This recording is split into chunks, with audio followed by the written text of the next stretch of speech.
আসসালামু আলাইকুম, welcome back to my channel Nupur's cooking. সেরা স্বাদে চিকেন ভুনার একটি রেসিপি শেয়ার করছি। এই চিকেন ভুনাটা করা কিন্তু খুব বেশি কঠিন নয়, একদমই সহজভাবেই রান্না করা যায়। তো এখানে আমি 1 কেজি পরিমাণ চিকেন নিয়েছি, আর এই চিকেনটা অবশ্যই ভালো মতো ধুয়ে পরিষ্কার করে রেখেছি। এইবার সরাসরি চলে আসছি চুলায় বসিয়ে দিয়েছি একটি কড়া, আর দিয়ে দিচ্ছি 1/2 কাপ সরিষার তেল। আপনারা আমার রেসিপিগুলোতে অবশ্যই খেয়াল করবেন যে ম্যাক্সিমাম রেসিপিতে আমি সরিষার তেলটা ইউজ করি। তেলটা যখন গরম হয়ে আসবে তখন দিয়ে দিচ্ছি 1/2 কাপ পরিমাণ পেঁয়াজ কুচি। এবার দিয়ে দিচ্ছি গরম মশলা, যেমন তেজপাতা, দারচিনি, এলাচ আর লবঙ্গ। এইবার মশলাগুলো আর পেঁয়াজটা কিছুক্ষণ তেলের সাথে ভেজে নিচ্ছি যতক্ষণ না পেঁয়াজের কাঁচা ভাবটা চলে। এবার এ পর্যায়ে দিয়ে দিচ্ছি 2 টেবিল চামচ মতো জিরা বাটা আর আদা রসুন বাটা। এবার আরো অ্যাড করে দিচ্ছি হলুদ গুঁড়ো, শুকনো মরিচের গুঁড়ো আর পরিমাণ মতো লবণ। এবার মশলাগুলো খুব ভালো মতো কষাতে হবে।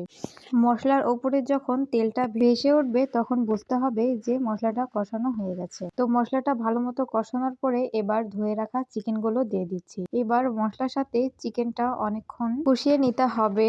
আসলে চিকেনের স্বাদটা নির্ভর করে কিন্তু কষানোর মধ্যেই। তো অনেকক্ষণ ঢেকে ঢেকে তারপরে আমি এই চিকেনটা ভালো মতো কষিয়ে নেব। তো মিডিয়াম আঁচে রেখে আমি চিকেনটা খুব ভালো মতোই কষিয়ে নিয়েছি। চিকেনটা কষানোর সময় আমি এখানে এক্সট্রা কোনো পানি ইউজ করি নাই, কারণ চিকেনের মধ্যে থেকে অনেকটাই পানি বের হয়, আর এই পানিটা দিয়ে আমি কষানোর কাজটা সেরে ফেলেছি। যখন কষানো হয়ে যাবে তখন এখানে আমি পানি অ্যাড করে দিব। ঠিক যতটা পরিমাণ আমি পানিটা রাখতে চাই ঠিক সেভাবে আন্দাজ করে পানিটা দিয়ে দিচ্ছি। এখানে আমি 2 কাপ পরিমাণ পানি দিয়েছি, আর এই পানিতেই ভালো মতো চিকেনটা কুক হয়ে যাবে। তো মিডিয়াম আঁচে ঢেকে আমি প্রায় 20 মিনিট মতো এই চিকেনটা রান্না করে নিয়েছি।